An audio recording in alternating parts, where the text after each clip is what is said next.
prefer walking to taking the bus. I prefer walking to taking the bus.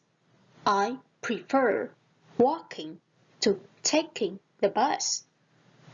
I prefer walking to taking the bus.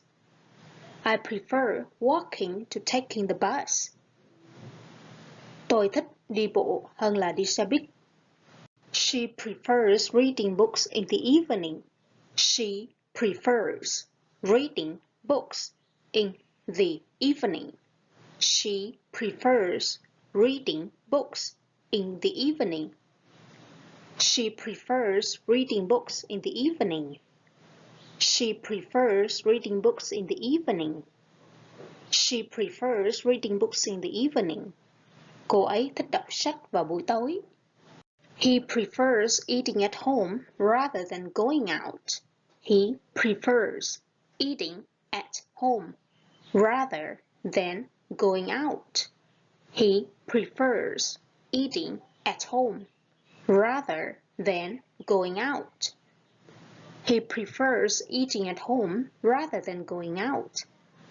He prefers eating at home rather than going out. Anh ấy thích ăn ở nhà hơn là đi ra ngoài. I prefer listening to music while studying. I prefer listening to music while studying. I prefer listening to music while studying. I prefer listening to music while studying. I prefer listening to music while studying. Tôi thích nghe nhạc khi học tập. I prefer drinking tea to coffee. I prefer drinking tea to coffee. I prefer drinking tea to coffee. I prefer drinking tea to coffee. I prefer drinking tea to coffee. I prefer drinking tea to coffee. Tôi thích uống trà hơn cà phê. I prefer watching movies at home.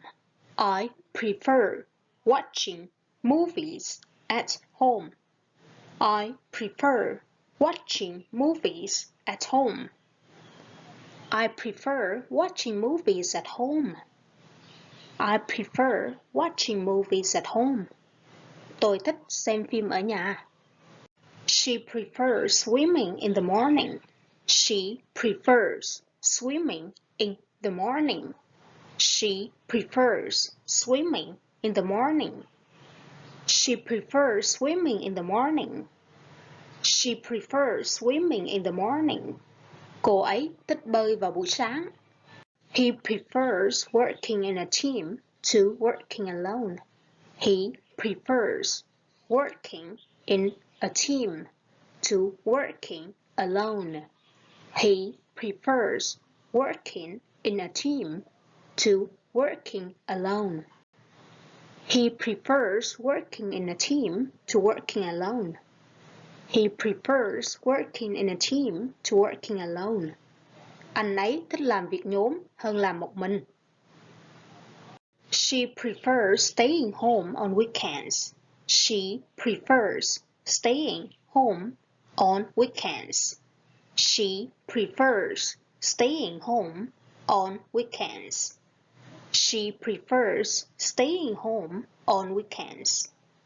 She prefers staying home on weekends. She prefers staying home on weekends. Cô ấy thích ở nhà vào cuối tuần. I prefer eating healthy food. I prefer eating healthy food. I prefer eating healthy food. I prefer eating healthy food. I prefer eating healthy food. Tôi thích ăn đồ ăn lành mạnh. I was wondering if you're free tonight. I was wondering if you're free tonight. I was wondering if you're free tonight. I was wondering if you're free tonight. Tôi tự hỏi, bạn tối nay rảnh không? I was wondering if you're free tonight. I was wondering if you got my email. I was wondering if you got my email. I was wondering if you got my email. I was wondering if you got my email. I was wondering if you got my email. Không biết bạn nhận được email chưa? I was wondering if you got my email. I was wondering if you could help me. I was wondering if you could help me. I was wondering if you could help me. I was wondering if you could help me. I was wondering if you could help me. Không biết bạn có thể giúp tôi không? I was wondering if you could help me. I was wondering if we could talk later. I was wondering if we could talk later. I was wondering if we could talk later. I was wondering if we could talk later. I was wondering if we could talk later. Không biết lát nữa mình nói chuyện được không? I was wondering if we could talk later. I was wondering if it's going to rain. I was wondering if it's going to rain. I was wondering if it's going to rain. I was wondering if it's going to rain. I was wondering if it's going to rain. Không biết trời có mưa không ha? I was wondering if it's going to rain.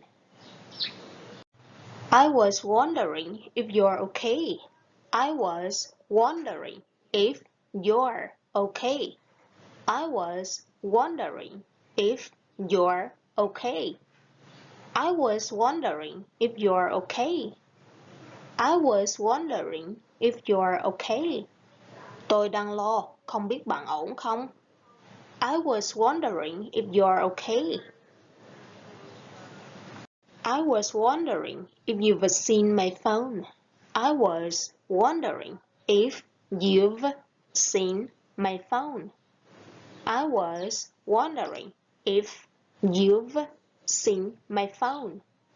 I was wondering if you've seen my phone. I was wondering if you've seen my phone. I was wondering if you've seen my phone. Không biết bạn có thấy điện thoại tôi không? I was wondering if you've seen my phone. I was wondering if you're busy right now. I was wondering if you're busy right now. I was wondering if you're busy right now. I was wondering if you're busy right now. I was wondering if you're busy right now. I was wondering if you're busy right now. Giờ bạn có bận không nhỉ? I was wondering if you're busy right now. I was wondering if you know the answer. I was wondering if you know the answer. I was wondering if you know the answer. I was wondering if you know the answer. I was wondering if you know the answer. I was wondering if you know the answer. Không biết bạn có biết câu trả lời không? I was wondering if you know the answer. I was wondering if you've met my friend. I was wondering if you've met my friend. I was wondering if you've met my friend. I was wondering if you've met my friend. I was wondering if you've met my friend. I was wondering if you've met my friend. Không biết bạn đã gặp bạn tôi chưa? I was wondering if you've met my friend. I was wondering if you'd like some coffee. I was wondering if you'd like some coffee. I was wondering if you'd like some coffee. I was wondering if you'd like some coffee. I was wondering if you'd like some coffee. I was wondering if you'd like some coffee. Bạn có muốn uống chút cà phê không? I was wondering if you'd like some coffee. I was wondering if you like Thai food. I was wondering if you like Thai food. I was wondering if you like Thai food. I was wondering if you like Thai food. I was wondering if you like Thai food. Không biết bạn có thích đồ ăn Thái không? I was wondering if you like Thai food. I was wondering if we could go together. I was wondering if we could go together. I was wondering if we could go together. I was wondering if we could go together. I was wondering if we could go together. I was wondering if we could go together. Không biết mình đi cùng được không nhỉ? I was wondering if we could go together. I was wondering if it's too late. I was wondering if it's too late. I was wondering if it's too late. I was wondering if it's too late. I was wondering if it's too late. I was wondering if it's too late. Không biết có trễ quá không ta? I was wondering if it's too late. I was wondering if you live around here. I was wondering if you live around here. I was wondering if you live around here. I was wondering if you live around here. I was wondering if you live around here. I was wondering if you live around here. Không biết bạn có sống gần đây không? I was wondering if you live around here.